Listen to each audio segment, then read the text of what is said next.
Hello mes apprentis chanteurs et chanteuses préférés.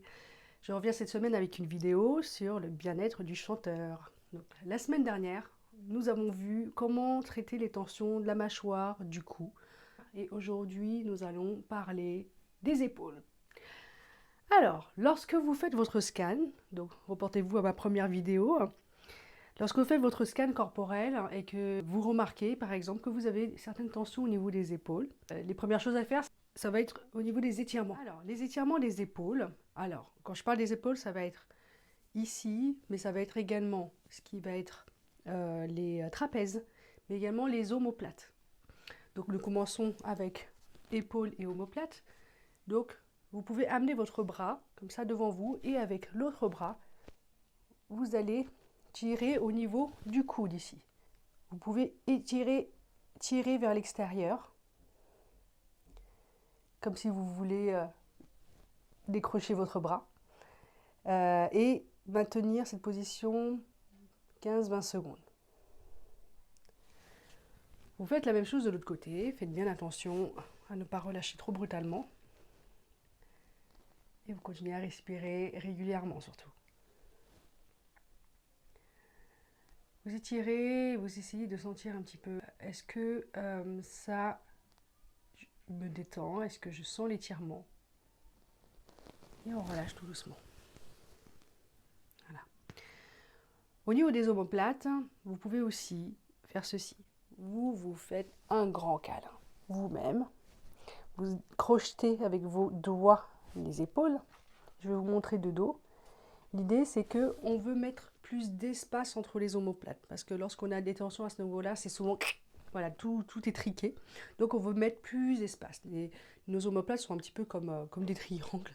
Et on a tendance, quand on est très tendu, à les rapprocher comme ça. On veut mettre plus d'espace entre. Donc, vous faites un grand câlin.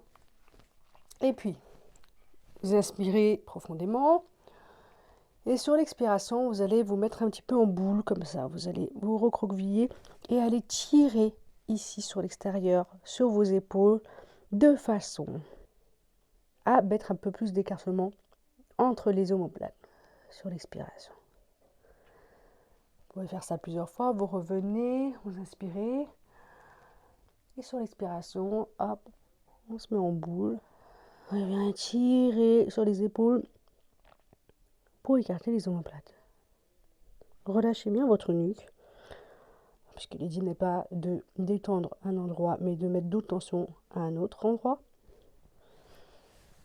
Et puis vous revenez tout doucement.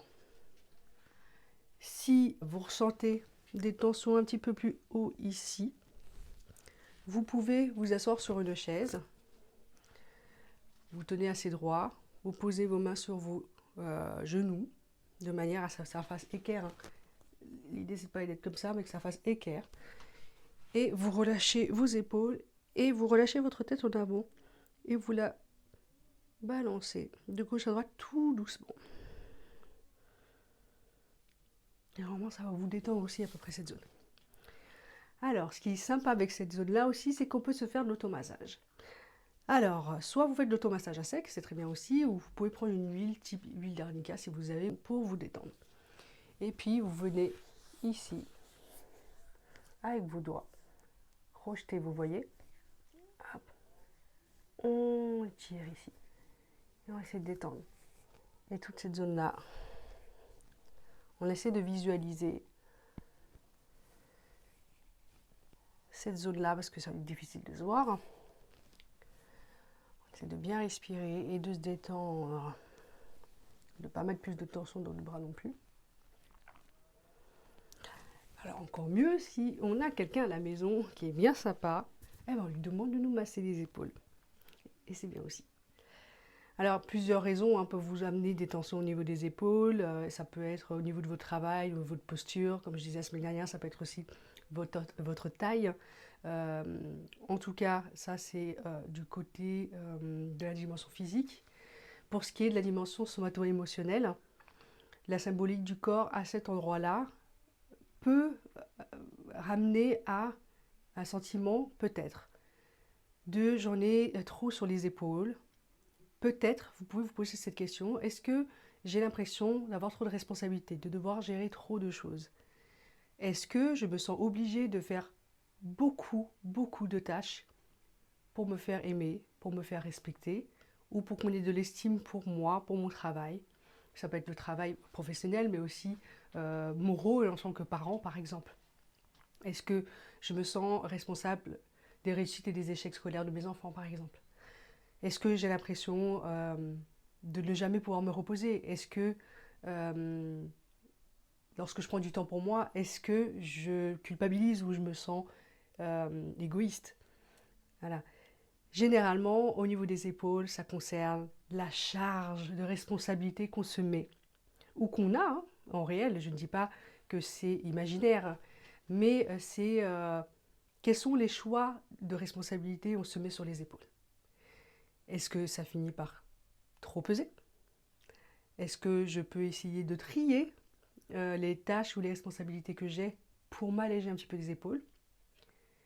Et puis, en fait, le rapport avec le chant, ça va être, par exemple, je veux être sur une chanson où je projette ma voix avec liberté, avec affirmation. Et étant donné que au niveau somato-émotionnel, je m'en mets plein sur les épaules, je ne sais pas forcément prendre ma place ou trouver un équilibre par rapport à ce qui serait juste pour moi de faire ou de ne pas faire, c'est aussi dans le chant une difficulté à prendre sa place correctement. Un exemple, si je prends un tout petit bout du morceau de Beyoncé, If I Were a Boy, qu'est-ce que ça pourrait donner si je suis en difficulté à prendre ma place? Ça pourrait donner If I were a boy, if I were a boy, if I were a boy. Lorsqu'on voudrait If I were a boy. Voilà comment ça pourrait impacter notre voix. Il pourrait y avoir d'autres types d'impact, mais en général, les épaules, c'est à ce niveau-là que ça se joue. Voilà, j'espère que cette vidéo vous aura aiguillé, vous aura intéressé. Si vous vous posez des questions sur voilà, quel impact mon corps peut avoir sur ma voix, n'hésitez pas à me poser des questions en commentaire si vous avez envie d'échanger sur ce sujet-là. Et rendez-vous la semaine prochaine avec une prochaine vidéo sur le bien-être du chanteur.